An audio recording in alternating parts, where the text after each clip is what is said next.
সাম্প্ৰতিক অসমীয়া সাহিত্যত ডক্টৰ মামণি ৰয়চম গোস্বামী এটা বিশেষ স্মৰণীয় নাম। এগৰাকী সৃষ্টিশীল লেখিকা হিচাপে তেখেতে অসমীয়া সাহিত্যক যি বিচিত্ৰ অভিজ্ঞতাৰে বাৰেৰহণীয়া সৃষ্টিৰে যি ধৰণে সমৃদ্ধ কৰিছে তাৰ তুলনা বিচাৰি পোৱা নাযায়। আৰু তেখেতৰ প্ৰতিভা আৰু সৃষ্টিৰ স্বীকৃতি হিচাপে ইতিমধ্যে ভাৰতবৰ্ষৰ কেইবাটাও সাহিত্য একাডেমীকে ধৰি কেইবাটাও সাহিত্য প্ৰতিষ্ঠানে তেখেতক স্বীকৃতি দিছে। অসম সাহিত্য সভায়ো অসমত তেখেতক স্বীকৃতি দিছে। প্ৰায় 10টাতকৈ অধিক সৰ্বভাৰতীয় সন্মানেৰে তেখেত সন্মানিত হৈছে। অৱশেষত এইগৰাকী আমাৰ বিশেষ প্ৰতিভাশালী সৃষ্টিশীল লেখিকাই সৰ্বভাৰতীয় স্তৰৰ সৰ্বোত্তম সাহিত্যিক পুৰস্কাৰ জ্ঞানপীঠ পুৰস্কাৰৰ সৈতে পুৰস্কৃত হৈছে। লগে লগে তেখেতে যিদৰে সেই পুৰস্কাৰ লাভ কৰি পেলাই নিজে সন্মানিত হৈছে, অসমীয়া সাহিত্য তথা অসমবাসীলৈকো তেখেতে কঢ়িয়াই আনিছে এক বিৰল সন্মান। এই সন্মানে দ্বিতীয়বাৰৰ কাৰণে 2টা দশকৰ পিছত অসমীয়া সাহিত্যই পুনৰ সৰ্বভাৰতীয় স্তৰত এটা বিশেষ স্বীকৃতি লাভ কৰিবলৈ সক্ষম হৈছে। আৰু যিকোনো ভাৰতীয় ভাষাৰ উন্নত ভাৰতীয় ভাষাৰ সমানে যে অসমীয়া সাহিত্য সমানেই সৃষ্টিশীল সেই কথাও প্ৰতিপন্ন হৈছে। এই যে প্ৰতিদিনৰ যি হত্যা সন্ত্ৰাস চলি আহিছে, তাৰ মাজত আমি এনে এক গৌৰৱময় খবৰ লাভ কৰিব পৰাৰ কাৰণে বা সেইখিনি যোগ্যতা তেখেতে অৰ্জন কৰিব পৰাৰ কাৰণে মামণি ৰয়চম গোস্বামীক দূৰদৰ্শনৰ ফালৰ পৰা আমি জয় জয়তে আমাৰ অভিনন্দন জ্ঞাপন কৰিছোঁ। ডক্টৰ গোস্বামী, আপোনাৰ জীৱনলৈ আহি পৰা এই এটা আনন্দময় মুহূৰ্তত আৰু লগতে অসমীয়া জাতীয় জীৱনলৈ আহি পৰা গৌৰৱময় মুহূৰ্তত আজি আপোনাক আমি লগ পাই যোৱা সমান সাহিত্য সম্পৰ্কীয় বা আপোনাৰ লেখা সম্পৰ্কীয় বা আপোনাৰ জীৱন দৰ্শন সম্পৰ্কীয় দুটামান কথা সুধিব খুজিছোঁ। প্ৰথমতে এটা কথা মই সুধো যে সাহিত্যিক হিচাপে বা লেখিকা হিচাপে সমাজৰ কোনবিলাক সমস্যা বা সমাজৰ কোনবিলাক দুৰৱস্থাই আপোনাক আপোনাৰ অনুভূতি বা হৃদয়ক আলোড়িত কৰে আৰু আপুনি লিখিবৰ কাৰণে প্ৰেৰণা লাভ কৰে? প্ৰথম অৱস্থাতে মই স্কুলৰ পৰাই লিখোঁ, স্কুলত থকা দিনৰে পৰা। কিন্তু পিছত এই খুব বেছি চিৰিয়াছলি যেতিয়া আৰম্ভ কৰিলোঁ, বিশেষকৈ আৰম্ভ কৰাৰ প্ৰধান কাৰণ হ'ল এক ধৰণৰ পলায়নবাদ নিজৰ পৰাই। আৰু দ্বিতীয় কথা হ'ল মই ডাউনথ্ৰডন যিসকল লোকৰ যন্ত্ৰণা দেখিছিলোঁ তাক লিপিবদ্ধ কৰাৰ এক দুৰন্ত হেৰি আছিলে, মোৰ ইচ্ছা আছিলে। সেই মানে পিছৰ সময় প্ৰথম চোৱা সময় মই কি লিখিছিলোঁ মই নিজেই নাজানো। ইনফেক্ট লিখি ভাল লাগে কাৰণেই হয়তো লিখিছিলোঁ, কিন্তু মোৰ পথটো গ্ৰেজুৱেল মানে বিশেষভাৱে চিৰিয়াছ হোৱাৰ হেৰিটো অলপমান বেলেগ ধৰণৰ আছিল। আৰু কিছুমান পাৰ্চনেল ট্ৰেজেডিৰ পৰা, আৰু সেইবোৰ ট্ৰেজেডি অত্যন্ত যন্ত্ৰণাদায়ক আছিল। আৰু এনেকুৱা আছিল যে একেবাৰে চাৰখাৰ হোৱা জীৱনটো চামহাও তুলি ধৰিব লাগিব। সেইখিনিতেই মই মানে খুব একেবাৰে সাহিত্যত শৰণাপন্ন হৈ পৰিলোঁ। আপুনি দুখ আৰু নিসংগতাৰ কথা বহুবাৰ বহু ঠাইত বিভিন্ন ধৰণে কৈছে, বিশেষকৈ আধা লিখা দস্তাবেজত। এগৰাকী তৰুণ কবিয়েও আপোনাৰ ওপৰত লেখা এটা কবিতাত কৈছিলে, বৰ ধুনীয়াকৈ আপোনাৰ বিষয়ে কৈছিলে। তুমি কৈছিলা, তোমাৰ যন্ত্ৰণাই বোৱাই আনে শব্দৰ বৰষুণ আৰু তাতেই তুমি অংকুৰিত কৰা সৃষ্টিৰ বীজ। যদি দুখেই আপোনাক আমনি কৰে, দুখেই যদি আপোনাৰ প্ৰধানতম অৱলম্বন, তেতিয়াহ'লে আপুনি গদ্য কিয় লিখিলে? আপুনিতো লিখিব লাগিছিল কবিতা। আচ্ছা আপুনি মোৰ ভাষাটো কেতিয়াবা ষ্টাডি কৰিছেনে আপুনি মই সদায় মোৰ ভাষাত কবিতা আনিবলৈ চেষ্টা কৰোঁ মই মোৰ চিমিলিবোৰ সৰ্বসাধাৰণে একদম বেলেগ ধৰণে চাই আৰু সেইটো কাৰো লগত নিমিলে তাত মই সংযমো ৰাখিবলৈ চেষ্টা কৰোঁ মই এটা কথা মনত পৰে মোৰ তুলসীত আছে সীতাৰ ৰূপ বৰ্ণনা কৰিব নোৱাৰিছিল ইমান বেছি সংযমী আছিল আৰু তেওঁ নিজেই কৈছিল যে সব চিমিলি উৎসৃষ্ট হৈ গৈছে মই কিহেৰে তেওঁক বৰ্ণনা কৰোঁ যে জগদম্মা ৰূপ গুণ অনুপম উপমাসমূহে মুহে লাগৈ জুঠাৰি কৈপত তৰিও বিদেহ কুমাৰী জগদম্মা ৰূপ গুণ অনুপম উপমাসমূহে মুহে লাগৈ লঘু এনেকুৱা ধৰণৰ হেৰিত মই মানে হেৰি কৰিছিলোঁ যে মোৰ চিমিলিবোৰ প্ৰেৰণা পাইছিলোঁ মই তুলসীৰ পৰা আৰু মোৰ চিমিলিবোৰৰ মাজত মই কবিতা আনিছিলোঁ আৰু প্ৰত্যেকটো চিমিলি তুলনা মাজত এনেধৰণৰ কবিতা দিছিলোঁ যিটো বহুতে বুজি পাইছিলে মানে যে কবিতা আনা হৈছে প্ৰজলি বহুতে বুজি মোলৈ লিখিছিলেও আৰু পণ্ডিতসকলে কি কৰিছিল মই নাজানো মই আম জনতাৰ কাৰণে বিশেষকৈ সাধাৰণ জনতাৰ কাৰণে আপুনি এই লেখিকা হিচাপে বা সাহিত্যিক হিচাপে কোনবিলাক সমস্যা সাধাৰণতে আপোনাক বিব্ৰত কৰে বা আলোড়িত কৰে আৰু যিবিলাকক লৈ আপুনি সাহিত্য সৃষ্টি কৰিবলৈ বিচাৰে মানুহৰ বহু ধৰণৰ সমস্যা থাকে কিন্তু কিছুমান অত্যন্ত খুব বেছি গভীৰ ফৰ এক্সাম্পল মই এতিয়া বৃন্দাবনত যেতিয়া আছিলোঁ বৃন্দাবনৰ যে বিধৱাবোৰ আছিল সেই তেওঁলোকৰ অৱস্থা দেখি মোৰ মনে হাহাকাৰ কৰি উঠিছিল প্ৰায় কাৰণ মোৰ ভাৱ হৈছিল যে এইসকলৰ জীৱনৰ এটা মানে খুব চুটি সময় এটা বাকী আছে এই সময়টোতে তেওঁলোকৰ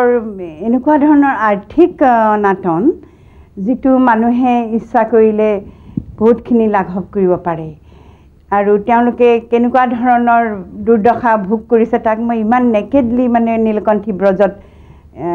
বৰ্ণাইছোঁ যে যিকোনো মানুহেই এইখন পঢ়ি অন্ততঃ কিবা এটা কৰিব পাৰিলে ভাল হ'ল হয় নেকি তেনেকুৱা ধৰণৰ মই ভাবিছিলোঁ কিন্তু মোৰ বৰ আচৰিত লাগে এটা কথাত যে মই বৃন্দাবনত থকা সময়ত তাৰ বিধায়ক এগৰাকী আছিল ওচৰত তেতিয়া মই তেওঁ সুধিছিলোঁ যে এইসকলৰ কাৰণে কি কৰিব পৰা যায় এইসকল বিধৱাৰ কাৰণে ৫,০০০ বিধৱা আছে তেতিয়া তেওঁ মোক আচৰিত ধৰণে এটা উত্তৰ দিলে তেওঁ উত্তৰ দিলে যে this is not our problem এইটো ৱেষ্ট বেংগলৰ প্ৰব্লেম আমাক থপি দিয়া হৈছে যে মানুহৰ প্ৰতি এইবোৰ ৱেষ্ট বেংগলৰ গতিকে মোৰ কৰাৰ একো হেৰি নাই তে বিধায়ক এজন হয় তেওঁৰ এনেধৰণৰ এটিটিউড মোৰ অদ্ভুত মানে আচৰিত লাগিছিল গতিকে তেওঁলোকৰ সমস্যা মই নীলকণ্ঠী ব্ৰজত আনিছোঁ তেনেকৈ মানে ব্ৰাহ্মণ বিধৱাৰ অৱস্থা in the threshold of independence এতিয়া তেনেকুৱা নাই তেওঁলোকৰ অৱস্থা আনিছোঁ তাৰোপৰি ইউনিয়ন নোহোৱা শ্ৰমিকসকলৰ কেনেধৰণৰ অৱস্থা প্ৰাইভেট কোম্পানীৰ ইউনিয়ন নোহোৱা অৱস্থাত আৰু ইউনিয়ন হোৱা অৱস্থাত এই দুটা অৱস্থাৰ কথা মই ৱৰ্ক চাইটত থাকি মই অহিৰাণ একুইডাক্টৰ শ্ৰমিকসকলৰ লগত আছিলোঁ তাৰোপৰি চিনাব ব্ৰিজৰ হেৰিত তাত শ্ৰমিকসকলৰ মাজত আছিলোঁ কিছুমান ভয়ানক সমস্যা আছিল তেওঁলোকৰ বিশেষকৈ ৰিট্ৰেঞ্চমেণ্টৰ সময়ত শ্ৰমিকসকলৰ সেইকাৰণে মামৰে ধৰা তৰোৱালত মই ৰিট্ৰেঞ্চমেণ্টৰ সময়ত যি ধৰ্মঘট হৈছিল তাৰ ছবিৰে গোটেই নভেলখন মানে ছাতি ধৰা হৈছে আৰু মই বোধহয় কনভিন্স কৰাব পাৰিছিলোঁ এইকাৰণেই যে ধৰ্মঘটটো সঁচাকৈ হোৱাৰ সময়ত মই তাত উপস্থিত আছোঁ গতিকে প্ৰত্যেকটো কথা মিনিটছবোৰ কেনেকুৱা ধৰণৰ কথোপকথন হৈছিল ক'ত ভ্ৰষ্টাচাৰ সোমাই মহিমূৰ কৰি পেলালে ক'ত কি কাৰণে ইমান বেছি ৰক্ত গুলিয়াগুলি হ'ব লগা হ'ল এই সকলো কথা এনেধৰণে বৰ্ণনা কৰিছিলোঁ যে বোধহয় আমাৰ অসমীয়া মানুহেও পঢ়ি বোধহয় কনভিন্স হ'ল সেইখন একাডেমি এৱাৰ্ড দিলে 83ত আৰু এইটো মোৰ ডাঙৰ সফলতা বুলি ভাবোঁ যে তেওঁলোক অসমীয়া মানুহ নাছিল তেওঁলোক আছিল বাহিৰৰ মানুহ কিন্তু অসমীয়া মানুহে সেই কিতাপখন স্বীকাৰ কৰিলে অনেক সংস্কৰণ ওলাই গ'ল 6, 7, 8 এনেকৈ বহুতবোৰ সংস্কৰণ ওলাল মানুহক মানুহ বোলে একজেক্টলি মানুহ চবতে মানুহ কাৰণ মই মানৱীয়তাবাদী লেখিকা আৰু এটা কথা মই মন কৰিছোঁ আপোনাৰ সাহিত্যত এফালে আছে নিপীড়িত শোষিত জনগণৰ দুখ যন্ত্ৰণাৰ প্ৰতিফলন আৰু আনফালে দেখিছোঁ বন্দীপ্ৰায় নাৰীসকলৰ মুক্তিৰ কথা আপুনি কোনটোৰ প্ৰতি বেছি দায়বদ্ধ বা কোনটোৰ প্ৰতি বেছি আস্থা লৈ পেলাই এতিয়ালৈকে লিখা পঢ়া কৰিছে একচুৱেলি দুটা অলমষ্ট একে ধৰণৰেই মানে আপুনি বন্দীপ্ৰায় বুলি কৈছে বন্দীপ্ৰায় নাৰী আজি ভাৰতৰ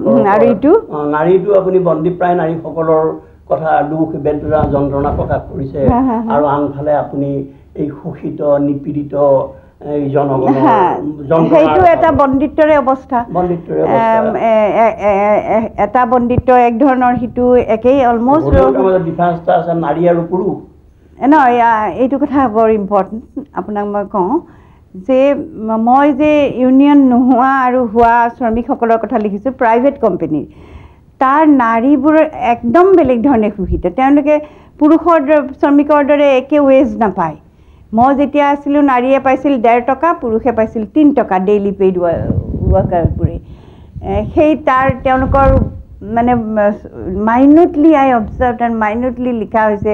মামৰে ধৰা তুৰালত আপুনি বুজিব সেইটো গতিকে মই দুটাৰ কথাই মই লিখোঁ সাধাৰণতে আৰু ইয়াত আপুনি যিটো কথা ক'লে সেইটো বোধহয় আমাৰ দক্ষিণ কামৰূপৰ বিধৱাসকলৰ যি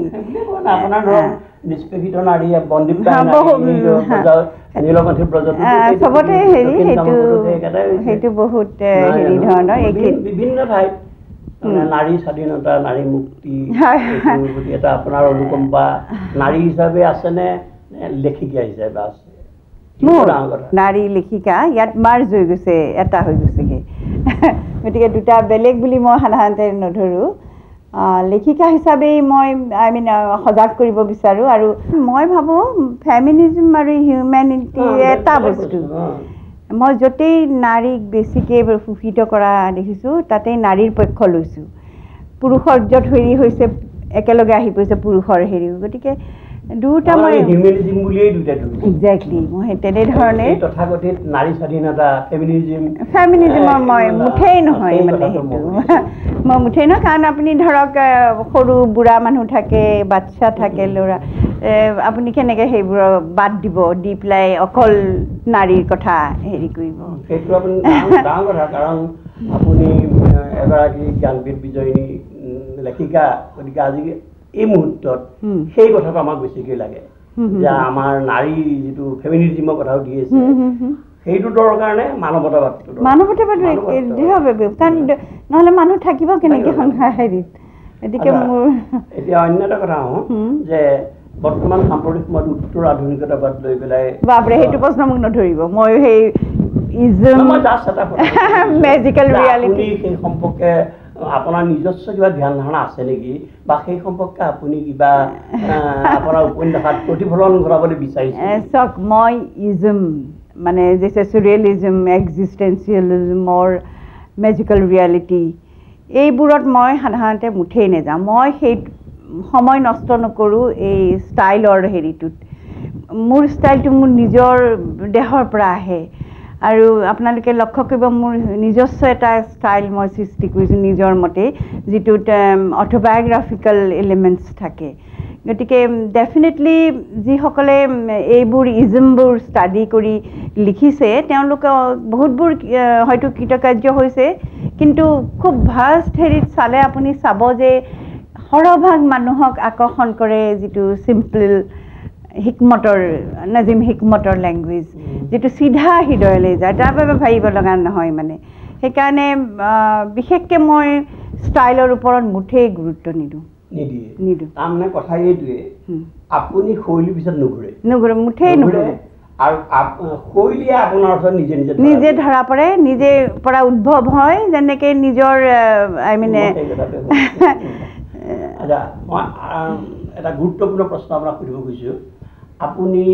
অলপতে সমাপ্ত কৰা এখন উপন্যাস হয় ছিন্নমস্তাৰ মানুহ সেইখনক লৈতো বৰ গন্ধ এইটো বৰ গভীৰ কথা তাৎপৰ্যপূৰ্ণ কথা মোৰ একেবাৰে লাইফৰে খতৰা নাই একো নাই আপুনি সাংঘাতিক কাম কৰিছে আপুনি পশু বলি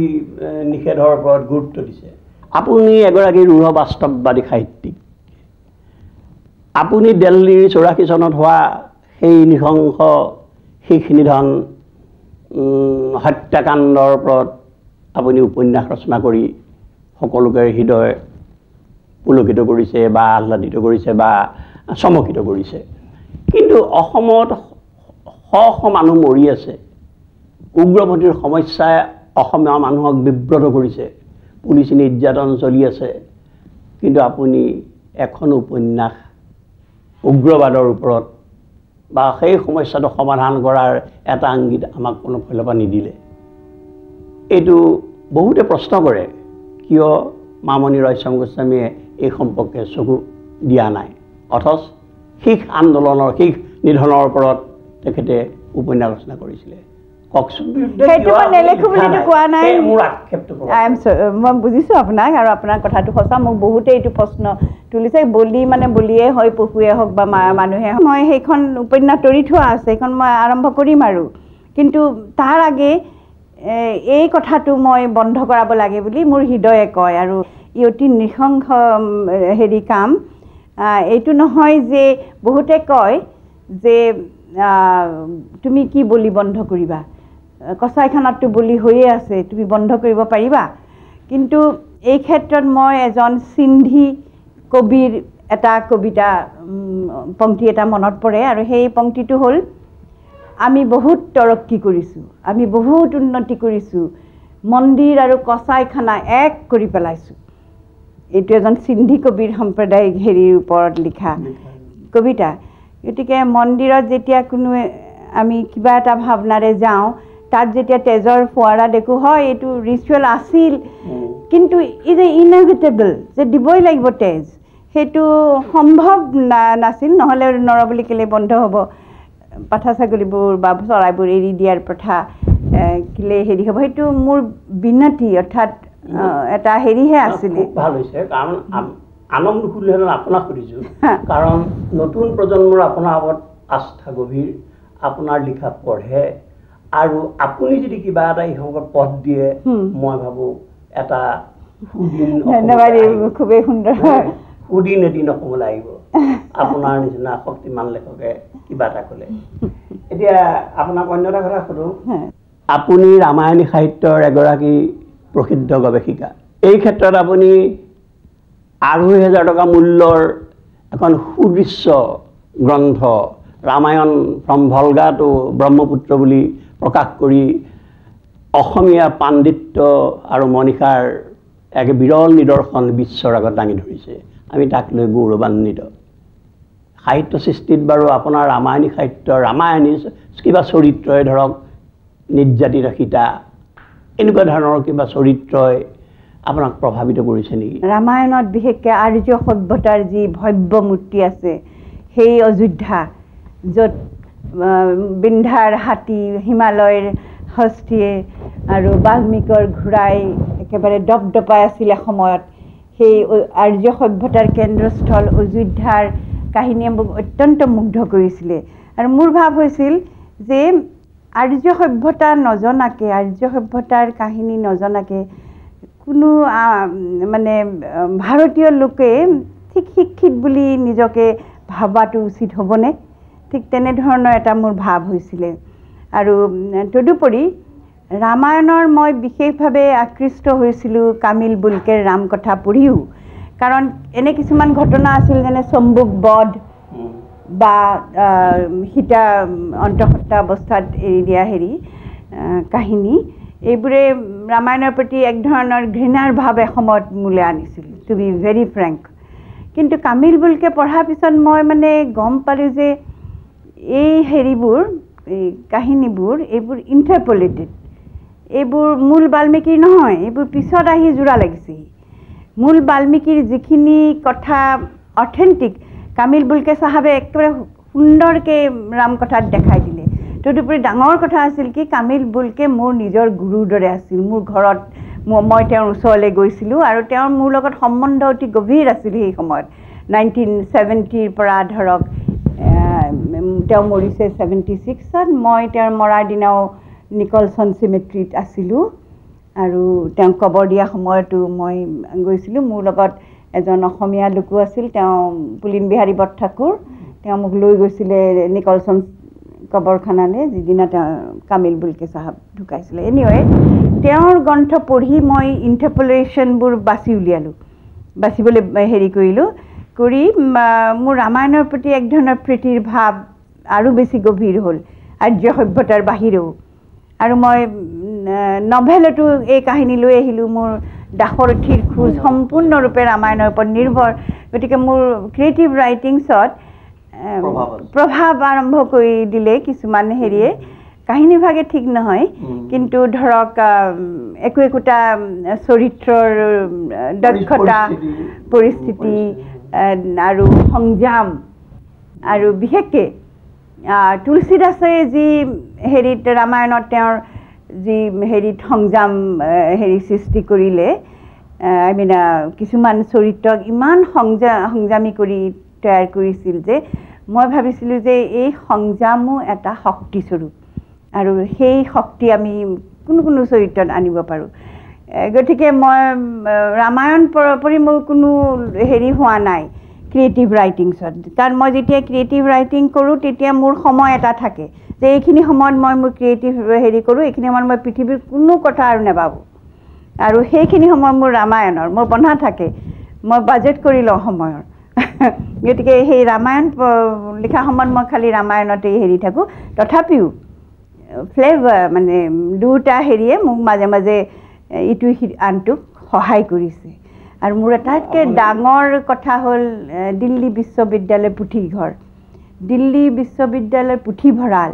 আৰু তাৰ লাইব্ৰেৰিয়ানসকল এনেকুৱা সুন্দৰ যে তেওঁলোকে জানে কোনে কি কাম কৰিব এতিয়া মই ৰামায়ণ গৱেষণা কৰি থকা সময়ত দুষ্প্ৰাপ্য কিতাপবোৰ মোক একেবাৰে টেবুলৰ ওচৰত আনি দিলে ইমান বেছি তেওঁলোকে সমীহ আৰু মৰম কৰিছিল যে কোনো এখন কিতাপ